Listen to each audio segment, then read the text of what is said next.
Magandang araw po sa inyong lahat mga kababayan at welcome back dito po sa PNR at eto nga mga ka-review natin, kakasuhan na. Nako, alalagot na, mananagot sa Senado. Kinanta na, nilaglag na si PBBM. Ayan mga kababayan, yan po ang ating pag-uusapan ngayon. Pero bago pong lahat, kung bago ka pa lang at di pa po napag-subscribe sa ating munting channel, please don't forget to subscribe at palike na rin po ng video ito. Maraming salamat po at eto na nga, simulan na po natin to.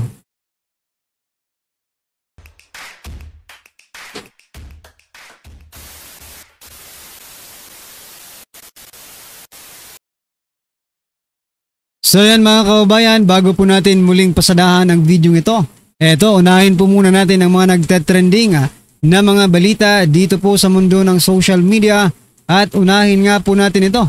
Nako, ito palang pagkakasibak kay Torre ay parang blessing in disguise. Ayan Torre ililipat ng ibang posisyon. Nako, the president still believes in his capacity, in his organizational strength, in his vast experience in the service. So the president believes he can be of use in other positions critical to the nation's development. Nako po mga kababayan, nabudol tayo. Nabudol po tayo dito sa pagkakasibaka kay General PNP Chief General Torre III. Budol na naman. Anyway, ano pong inyong masasabi dyan? At eto nga, sabi po dito, etong house tingnan niyo po itong house mga kababayan. Sabi po dito, House Minority Solon sa question Torres removal as PNP Chief. Nako, bakit nakikialam kayo dyan? Itrabaho naman yan ng executive, di ba? Bakit executive na ba ngayon ang House of Representatives? Bakit hindi kayo mag-focus dyan po sa flood control project na yan?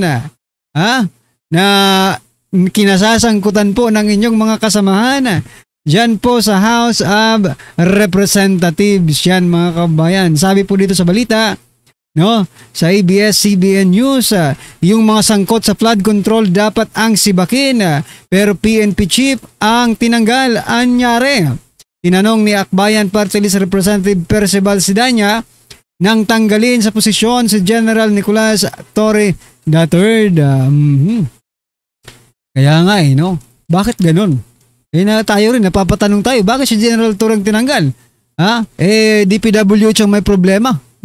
Diba? Sa bagay, mas disposable po ang PNP Chief kaysa sa DPWH Secretary Bunuan. Malaki. Sabi nga sa post ni Sir Orlando De Leon, si Torre problem solver, yung DPWH, siya parang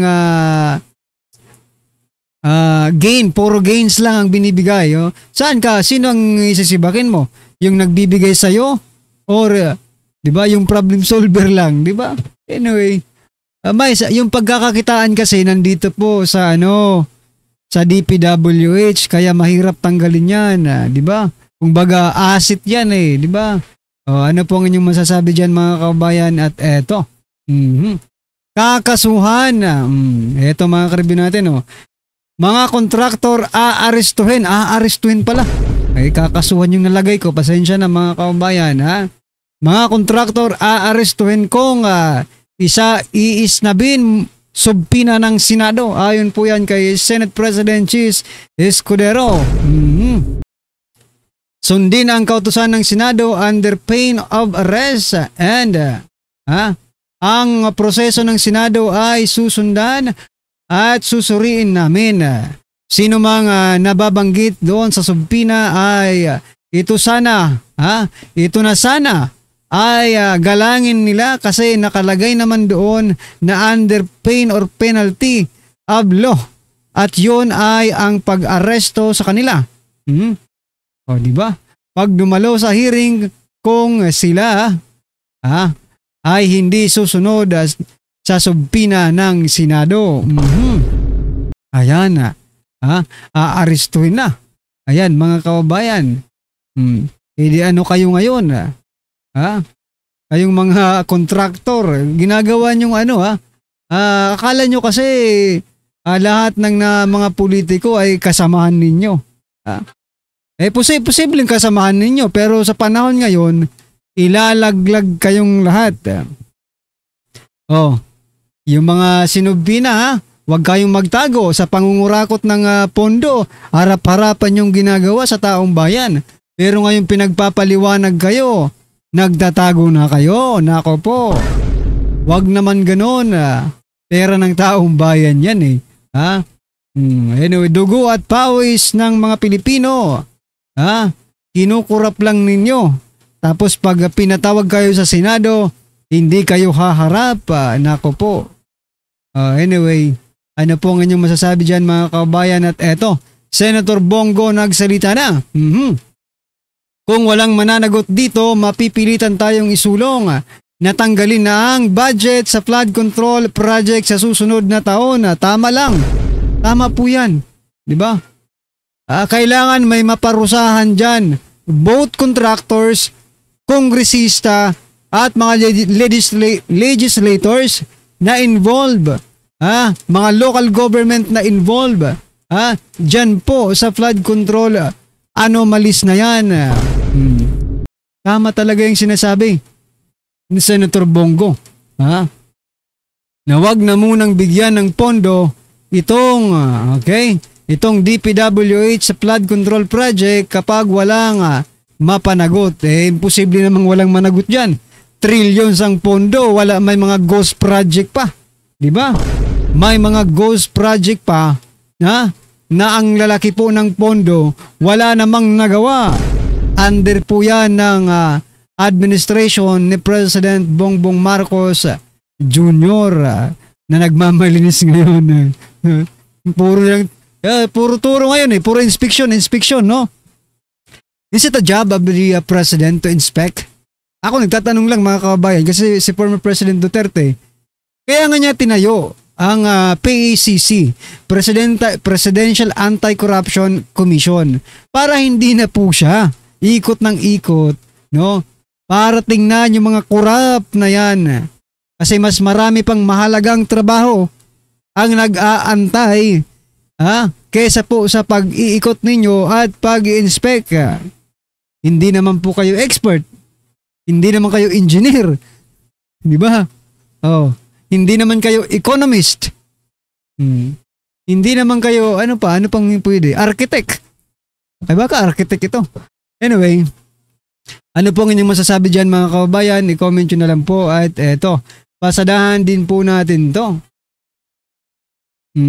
Ito pala yung budget. Speaking of budget na sinasabi ni Senator Bongo, eto, 274 billion budget para sa flood control projects sa 2026 hinihiling ng DPWH. Nako po. Para saan? Flood control nga No, flood control mga kababayan. Pwedeng ghost. Ako, for example, ako lang okay din kasi may mga ghost project sila. Ghost engineer, ghost DPWH secretary, ghost lahat ghost foreman. Kailangan ghost budget din sila. Para pantay lahat. Hindi na pwede na meron po kayong physical budget, ghost project ang gagawin niyo, ghost engineer, ghost district engineers, ano pang mga ghost foreman, steelman. Lugi ang taong bayan, lugi. No? Ang meron lang pondo. Yung iba mga multo na. Nako po. Hindi pwede yan, di ba? Anyway, mga karibin natin, ano po ang inyong opinion dyan? I-comment nyo na lang po at ito. Pasadahon po natin, nako po, nilaglag na si PBBM ng mga dilawan. Ito, pakinggan po natin to. Sabi nila Ila Dilima, kung palpak ang proyekto, dapat may managot. Okay. We welcome any serious investigation into flood control projects dahil dyan talaga bumabawa ng kickback at lumulubog ang pondo. But serious means names, charges, jail time. Hindi pwedeng mahiya naman kayo lang ang ending. Sapol na sapol si BBM, di ba? Hindi na pwedeng mahiya naman kayo lang ang ending. Kung palpak ang proyekto at nalulusaw ang pondo, may dapat managot. Accountability is measured in prosecutions, not press releases. Okay. Kung papansinin niyo po, yung tono po nila, wala na po sa anti-Duterte. Nananawagan sila na accountability, pero hindi na po nakadirekta na impeach si BP Sara. Di ba? Nakita nyo? Bago na sila. Natututo. Magagaling din yung mga dilawan. Accountability niya ni Marcos. Direkta na po yan. Si Marcos na po ang tinitira nila dyan. Dahil sinasabi nila, hindi po pwede na mahiya naman kayo. Hindi po pwede na walang makukulong. Hindi po pwedeng walang makakasuhan at walang makukulong. Yan yung hinihingi nilang accountability. Dati hindi po nila yan. Dati po, yan yung hinahanap natin sa kanila di ba? Yan yung hinahanap natin sa Madilawan. Unang sinabi yan nung Kiko Aquino D. Yung medyo may something nung nagwawala siya, di ba? Sabi niya, dapat ano yata ito apo yata ito ni no? Or pamangkin ni or apo ito. Aquino itong Aquino, di ba? Oo.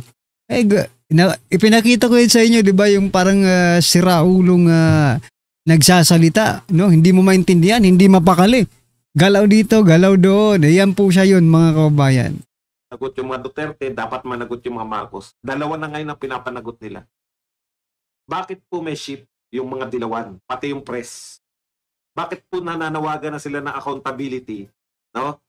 Yung press at saka yung mga dilawan, kakamping, etc. Yung mga magkakakampi, bakit po sila biglang nananawagan na accountability? Hindi lang ni BP Sara, hindi lang ni Tatay Digong, pero accountability na ng gobyerno ni Marcos. O una, congratulations sa mga loyalista at sa mga kay BBM. Kasi namili kayo ng ka-team nyo. Ayan na yung ka-team nyo. Kayo natitirahin. Yeah. Tuwan-tuwa ka, kaya sa camping ng mga dilawan, di ba? Yan ang ultimate mangga. Yung mga dilawan na yan. Okay. Bakit po sila umaasta na ganito? Kasi mahilig pong umasta talaga yung mga yan.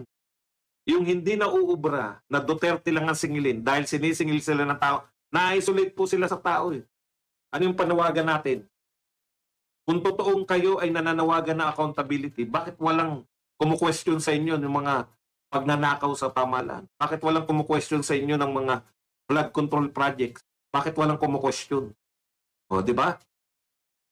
Ngayon, na-realize nila na lalong nagiging popular yung mga Duterte supporters dahil tayo lang yung totoong nananawagan ng totoong accountability. Hindi yung mga gawa-gawang kwento na may corruption sa confidential fund. Wala na po naniniwala dyan dahil 4.5 billion ng confidential fund ni BBM.